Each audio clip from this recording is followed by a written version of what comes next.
What's up, guys? This is Nick from Arch City Poker, and in today's video, I'm going to be continuing the poker hand review series with today's hand reviews covering two live PLO hands from live 2-2 PLO. It's pretty much like a 2-5 PLO, how the game was going, or I guess the flow, but it was a very recent session. Both of these hands are from the same session. And I picked both of these hands because I think they are both different but very interesting. So let's get into the action. Under the gun calls, call, which tends to happen in live PLO games or even low stakes, some low stakes online games, but not as much. And I have single suited aces, but I have ace, ace, 8, 8, so I have a double pair, which is nice. And I go ahead and pot it, which I think is pretty standard here. Don't get called by every player, which is kind of surprising, but do get called by under the gun, who is shorter, and by the button, who has me covered. So, very interesting spot here where the flop comes king 8-5, and I think most opponents here without, or not opponents, but most players in my shoes without thinking would just pot it here and try to start shoveling money in with their middle set, get some protection, get some value.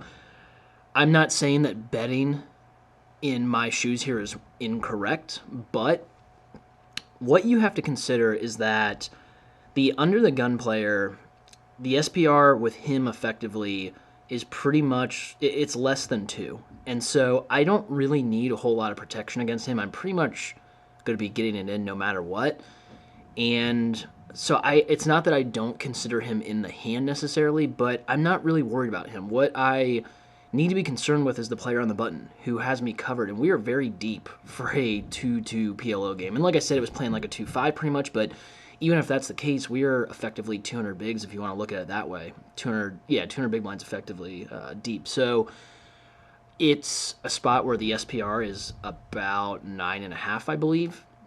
And generally, with an SPR that high, I don't really want to be trying to get it in with middle set with no backup plan, no redraw, because the hands that I'm getting it in against him, against the button's range, I guess, his stack off range on the flop here, like if I bet and the under the gun player either calls or folds or raises, it doesn't really matter, but if the button decides to pot it, which would be for about effectively almost half my stack, I think it's like 420 something, I have to make a commitment pretty much there if I'm going with the hand. And yeah, like I could try to see some turns and maybe decide at that point, but I think that it puts me in a spot that I don't want to be in. I don't want to be getting potted by, a range that is consisting of top set for him, which even though he didn't raise on the button, I think he could have some weak king-king hands. And I think a lot of his other hands are going to be stuff like combo draws, wraps plus hearts, like stuff like, because I have the ace of hearts, I think that takes away a lot of his like nut heart draws that he tries to make a play with, like pair plus nut hearts. I think it actually makes him even a little bit more value heavy. So it's a spot where, like I said, I don't think betting's necessarily wrong, but I think I would like to try to keep the pot smaller here and try to commit on the turn or river with a little bit more visibility.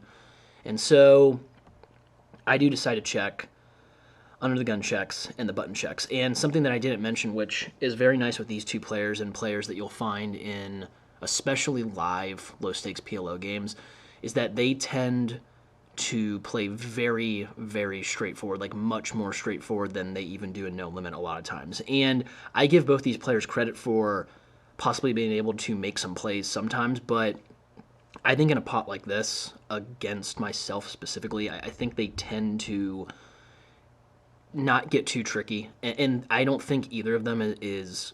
I don't know a lot about the button, to be honest, but from what I saw, I don't believe that he thinks about things like balancing his ranges or anything like that.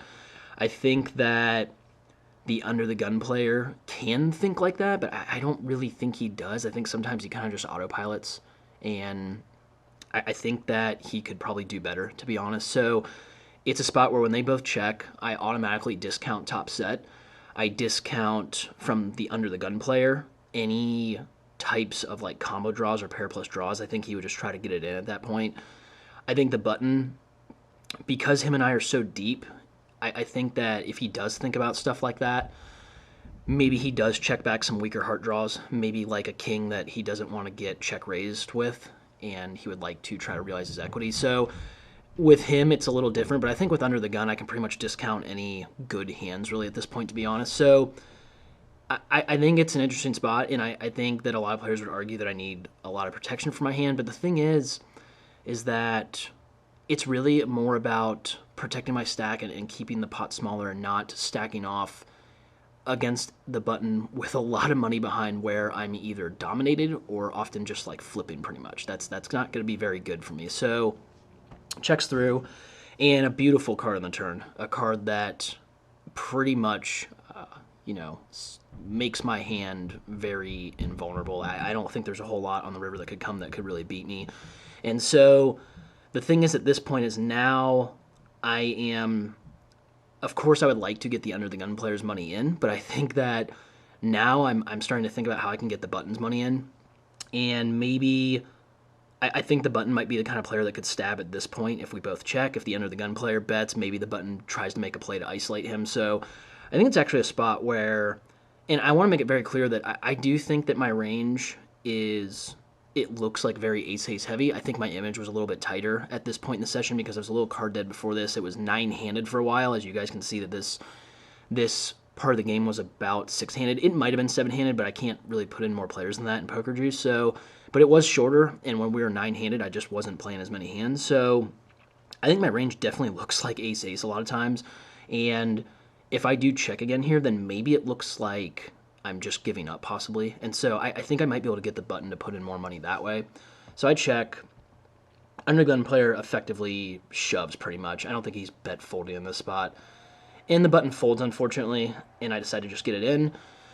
The Under the Gun player called, and he actually did turn a 5. And I did think that that pretty much made sense to me because, like I said on the flop, I think he would have got in pretty much anything that was worthy of getting in with how shallow he was. So it made sense, and I ended up winning the pot. But I do think it's important to talk about that, and I'm going to show you guys real quick here that what would have happened if I did go ahead and bet, and in a little bit different scenario. So we have the same exact pre-flop action pretty much.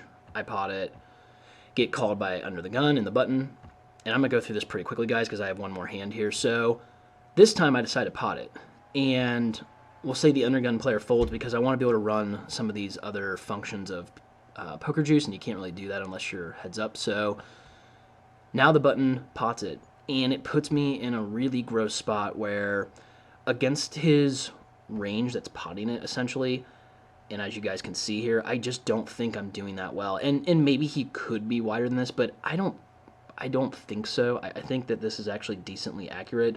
Like, I think the worst made hand that's often getting it in here is something like bottom set with either the open ender or like hearts or something.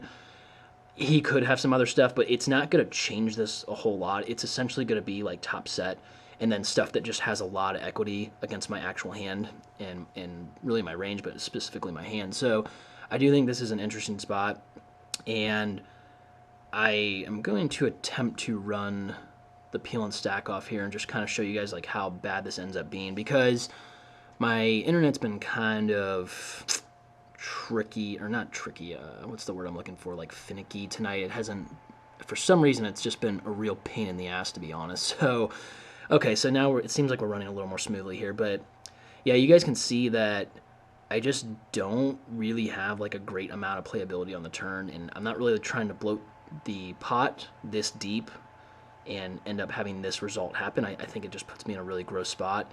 I think this strengthens my checking range when I do end up in this spot. So, I think that hands you could lead here, if we're going to talk about that, if we're going to go back here, I think that obviously top set is totally fine. I think aces with nut hearts is fine. I think that if I did 3-bet with a hand like, let's say like 10-9-8-7, or like 9-8-7-6, even, and with like hearts or backdoor clubs, I think you could lead those hands, obviously. But I think that with your stuff, like if I had top bear top 2, if I have like middle set like I do here, bottom set, I think these types of hands are fine to throw into a check calling range with stacks that are very, very deep. If I had a read on the button that he would be willing to get it in a lot wider, like stuff like, just naked mid flush draws or like top and bottom or something like that, then obviously I want to start shoveling, money in pretty much. But I think it's important just to show that when you 3-bet, and even when you do hit your hand, you just want to think about stuff like effective stacks, what your opponent, especially the deep stack opponent, is willing to get it in with, and how you do against that range. Do you do better by checking and allowing him to stay wider? Do you get perfect info from your opponents if you check to them and see how they react to the flop texture? So I think that's all stuff that's very important to consider. And I think what we'll do is we'll move on to the next hand here, guys. I have a pretty interesting one from the same session. If it will in fact load, yeah. So, not so you guys will see that. No spoiler there. So yeah, let's go through the action. Essentially, we've got a couple limps again. And on the button, I decide to raise. In this actual hand, I'll tell you guys that the way that the chips were thrown out by these guys, it looked like there was a raise. And so I was actually trying to 3-bet light with this hand. I think it works very well because it's got some smooth equity. You're going to flop pretty well on a lot of board textures, and I can put a lot of pressure on my opponents, especially with stacks being deeper. And I didn't put in these 2-player stacks just because they're not the main players in the hand, but they were in fact pretty deep also. So I like putting a lot of pressure on my opponents in any form of poker when we're deep stack, but especially in PLO. Like you guys that are trying to get better at PLO and trying to learn how to play it, essentially, you want to play very aggressive and really put the pressure on your opponents when you're in position with deep stack. So I did think that there was a raise in here and this was a 3-bet. However, I said pot and realized that it wasn't, and ended up getting called 4 ways. And, it's not a horrible result, but the thing is this hand just doesn't play that well multi-way. Like, my 2 pairs that I flop are often very vulnerable. My flush draws are obviously not to the nuts. So it's not the greatest situation, but I am on the button, and I do think that I have a skill edge over all 3 players. So I think that I will be able to play very well from this position, and it's not a complete disaster, like I said. Flop comes 10-6-5, and all 3 players check to me. It's a spot where I see players just sometimes auto c-bet, and it's not a total disaster because you do have a lot of cards that you can barrel here. The problem is if I get check raised, I don't think I can really call, even though we are effectively, like I said, we were all pretty darn deep, and maybe you could argue that I could call. In Peel, the problem is then I'm drawing to like second nuttish hands if we're talking about my flush draw specifically. I think this is not a bad spot against 3 players to check back and try to realize my equity, and there's a lot of good turn cards for me, like hearts, diamonds, any cards that are, 9, 8, 7, 6 obviously are pretty darn good. King's fine.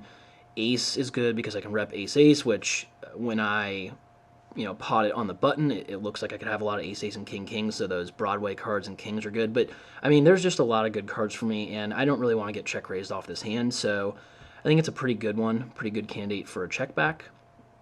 And turns to Ace of Hearts. It's a very, very good card, and I'll get into why. I think I mentioned it a little bit, but under the gun bets 55 after the big blind check, so he bets half pot, which is kind of weak. I don't think he would do this with like sets or like his combo draws. I think he would pot this more often than not, but I'm going to give him the benefit of the doubt and say that he'll have those in his range here, even though I'm not, like I said, I'm not really sure about that. It's a very interesting spot where I think a lot of you guys, you understand the concept of checking back on some of these flop textures to realize some equity, and you don't want to get check raised off this hand. But then I see a lot of you just are too passive on the turn, and you just call in the spot thinking that you do have some more equity here and you can call and probably even have some decent implied odds. What you have to keep in mind, though, is if you have fold equity. And at this point in the session, I did have a tighter image, like I said. I think I was still kind of card dead. I hadn't really had the opportunity to get real aggressive and get real active, and this is about the beginning when I started to in this session, when I started to switch up gears a little bit. We got down to 6-handed, and I started really pushing the action. So I think this is a fantastic spot to go ahead and pot it. I think I can clearly rep ace-ace, which I don't think these three rep it that well at all. I'm not saying they can't ever have it, like some trashy ace-ace hands. And yes, I don't really have blockers to any of the cards on here except the 6, which I do think is important because it does effectively block his combos of sets somewhat. But yeah, like, I don't block top 2 or anything, but the thing is, with so much money left behind, guys, he's going to feel really uncomfortable with any 2-pair combos here. And I think I can often fold out like better flush draws, hands that just have a lot of equity against me. I think it's a really good spot to take advantage of my image, take advantage of a lot of fold equity, I believe. And I think I can actually show you guys here that I think I probably have like 40-ish% equity here if it'll load. I mean, if I have anywhere close to like, yeah, and so I mean, I have his range as such here. And like I said, I actually think I might be doing a little bit better than this just because I think this bet's kind of weak, and I think it reps like weaker stuff, like maybe just draws or like something like, I don't know, maybe like ace-5 for like just some protection and such, but I think he would have probably bet closer to pot with his better hands and maybe like his, like, you know, his nice combo draws, essentially like wrap plus hearts or something like that. So I think I'm actually doing better than this, and I think I have a good amount of fold equity. This bet pretty much is telling this player, like, hey, we're going to play for the 668 if this is how you want to play it. So I think this is a spot where you guys can get very aggressive. Just keep in mind what you represent. I think I can easily represent a check back ace-ace hand on the flop here, which I don't think my opponent can have, because I think I have that nuttish equity and that part of, I guess, like that part of like the whole range advantage, which I've been going over in a lot of my videos. I think that this makes this a very good spot for this. And he went ahead and folded, and he actually showed me king 9 of hearts. So I'm not sure if he had something like king 9 8 where he had like gutter plus like hearts, but I mean, that's a fantastic result for me, obviously, to get that kind of hand to fold. So I think it's a really good spot to talk about what you represent, what your opponents can't have, who has the range advantage at that point. I can definitely rep all the really good hands pretty much on this flop texture with my button raising range. Now, yes, when I check back the flop, they should not expect me to have like a ton of sets or like top 2 or stuff like that.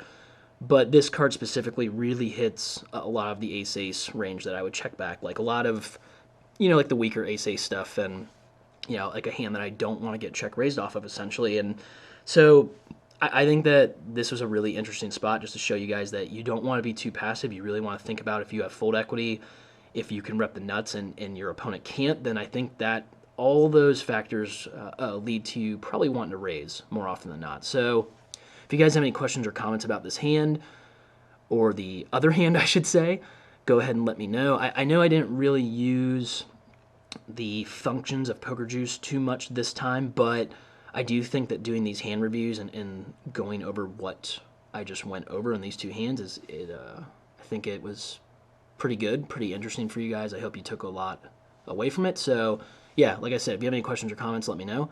Until next time, this is Nick from Arch City Poker. Take care.